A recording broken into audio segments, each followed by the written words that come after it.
Fala aí, antenados, aqui é o Wesley, seja bem-vindo a mais um vídeo do canal Infraantenada. No vídeo de hoje eu quero conversar com vocês um pouco sobre volumes para clusters. Eu basicamente vou mostrar aqui um pouco sobre como que trabalhamos com volumes no Docker, por exemplo, num cluster de Docker e também num cluster de Proxmox.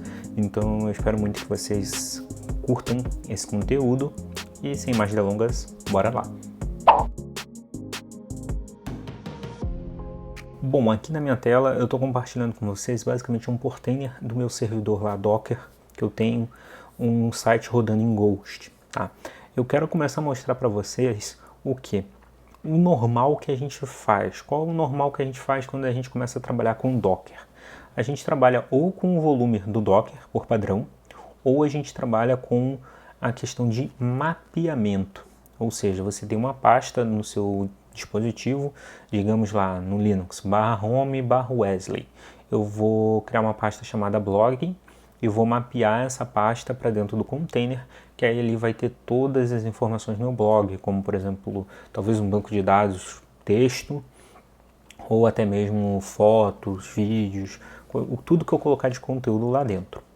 Bom, esse é o padrão, tá? Mas tem gente que já começa certo, e isso assim, eu dou os parabéns para quem começa certo, porque ali você não vai fazer besteira. Eu, quando comecei a estudar Docker, eu comecei a estudar assim, e foi meio que um problema para mim depois, quando eu precisei trabalhar com mais nós dentro de um único cluster. Então, por que eu digo isso? Quando você tem 3 máquinas, e você tem uma aplicação que vai rodar nas 3 máquinas, ou seja, diversos containers balanceando a carga de um servidor Nginx, um Apache, alguma coisa assim do tipo. Então você vai ter que ter o quê? O seu site vai ter que estar em 3 servidores, certo? Em 3 máquinas. Por quê? Você está fazendo um mapeamento local, então eu vou ter 3 servidores com /home, /wesley, /blog, certo? Eu vou ter que ter essa pasta vai ter que estar nos 3 servidores. E eu vou ter que, de alguma forma, garantir que o conteúdo das 3 pastas seja igual. Mas aí se eu, por exemplo, chegar lá no meu site e quiser atualizar, colocar uma foto nova. Essa foto vai depender de qual container que eu acessei naquele momento, certo? Então, digamos que eu tenha acessado na máquina 1, um container lá na máquina 1. Então ele vai fazer o upload daquela imagem para a máquina 1. Na máquina 2 e na máquina 3 não vai existir essa imagem. Então aí a gente já tem um problema, certo? Quando você acessar um container que esteja na máquina 2 ou na máquina 3, ele não vai mostrar aquela imagem porque aquela imagem teoricamente não existe para ele. Como que a gente resolve isso? É um problema bem grande para quem está começando nessa vida de Docker, clusters, por assim, como resolver isso. Se você começar a pesquisar, você vai achar diversas ferramentas no mercado. Você tem GlusterFS, você pode trabalhar com Ceph. Não aconselho muito, porque o Ceph ele é um pouco complexo para quem está iniciando, tá? Mas é uma ótima ferramenta, uma ótima solução. Você pode trabalhar com NFS, você pode trabalhar com diversas ferramentas que vão lhe entregar isso, volumes. Inclusive tem um SaaS, que é Software as a Service, ou seja, você está entregando uma aplicação como um serviço, que é o Minio, se eu não me engano. Ele exatamente faz isso. Ele pega, cria volumes e te entrega esse volume para você mapear dentro de um container ou qualquer coisa que você precisar. Eu, quando comecei a estudar, comecei pelo NFS. Por que NFS? Porque a curva de aprendizado é pequena, você encontra diversos tutoriais de NFS pela internet, é super simples de configurar um servidor NFS e também tem o fator que a configuração no Docker não precisava de muita coisa. Você ainda tinha até 2 opções de configuração no Docker. Quais são as opções de configurações do NFS no Docker? Você pode fazer o mapeamento como a gente tem aqui, continuar trabalhando com esse exato mapeamento aqui, ou você pode fazer um mapeamento direto no container do volume. Tá, e como que seria a primeira opção? A primeira opção, você basicamente pegaria os 3 servidores que estão dentro do seu cluster, você vai mapear uma pasta lá do seu NFS, digamos que a pasta blog esteja lá no seu servidor NFS, e você vai mapear ela em /mnt/blog. nos 3 servidores.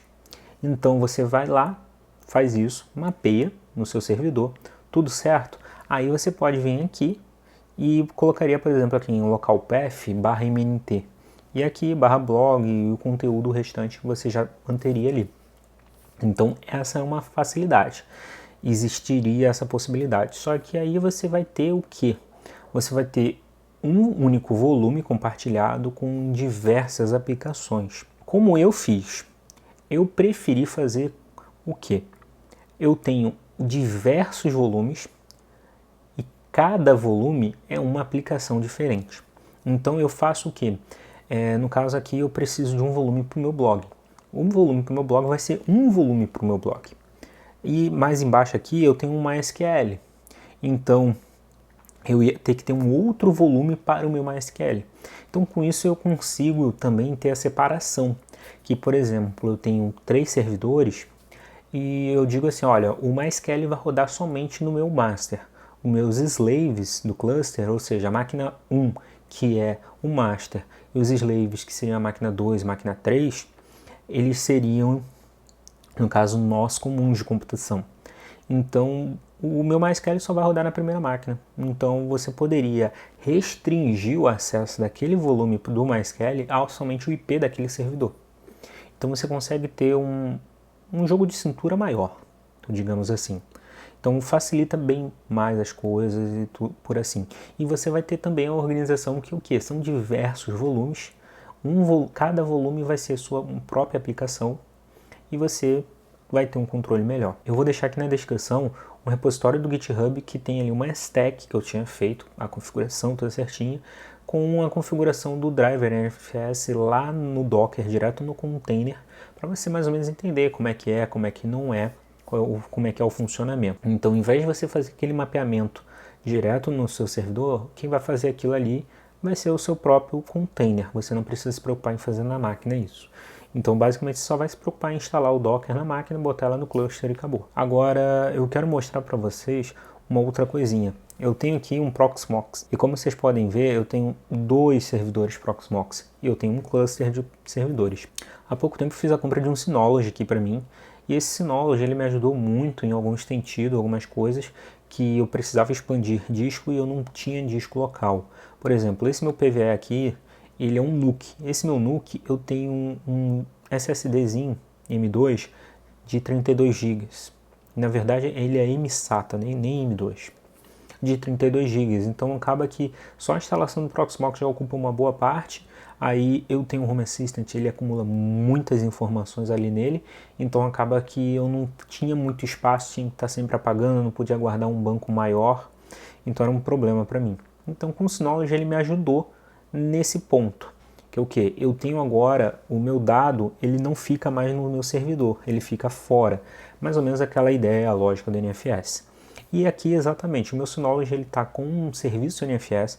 Se você vir aqui, ó, esse volume Proxmox Synology é um volume NFS, ele está aqui escrito, e tem um disco de 4 teras só para isso. E agora no momento eu estou usando 155 GB. Então, o meu Synology ele entrou no jogo aqui basicamente para o quê? Para ser um servidor NFS. E por ser servidor NFS eu posso fazer algumas coisas que antes eu não podia. Lembra que eu comentei que lá no Docker, se eu tivesse 3 máquinas, eu iria precisar de alguma forma manter atualizados os dados? Então, com um Synology, um NFS, eu não preciso me preocupar com isso, como eu já falei isso para vocês. E isso, em cluster, ele me acrescenta mais uma possibilidade, que é o que? A migração de máquinas. Nesse caso aqui eu falei que esse PVE ele é um NUC, ele tem apenas 4 GB de RAM, 2 cores de processamento e 32 GB de disco. Já essa máquina aqui, ela não é um servidor, é uma máquina normal, mas ela tem mais cores de processamento, tem mais memória RAM, então acaba que às vezes eu preciso fazer alguma migração, alguma coisa, eu utilizando um volume NFS, eu consigo fazer uma migração muito mais rápida. Por quê? Vamos ver essa máquina aqui do meu Home Assistant, por exemplo. Eu tenho um disco nela de 92 GB. Então pensa assim, se eu for fazer a migração dela daqui para cá, eu teria que transferir 92 GB na minha rede. Ah, Wesley, minha rede é toda 10 GB, então transfere rápido. Não, realmente, vai transferir rápido, mas você entende que eu ainda vou ter que transferir isso, certo? Então, 92 GB, ok. Eu já tive um servidor NFS com mais de 1,5 TB de dados. Então, tipo, eu fiz uma migração pela rede, porque eu precisei trocar de máquina. Demorou quase 24 horas para fazer toda a transferência de todos os arquivos, verificar se estava tudo lá. Então acaba que não é um serviço simples e migrar isso dá um trabalho do zero. Então quando você tem um serviço só para NFS, você não precisa se preocupar com essa migração. Então aqui, por exemplo, eu vou vir aqui em migrar, vou migrar para o nó 02, coloquei aqui, e vou abrir um ping 92.168.093. Aqui por trás, vocês podem ver que está fazendo o processo de migração, tá? Ele está transferindo o cache da aplicação em si, porque ela tem um cache. E vocês vão ver que, ó, agora ficou um pouquinho mais lento. Vai dar isso, mas não vai ter perda de pacote. E já já ela já está no meu, já ele vai estar no meu outro servidor.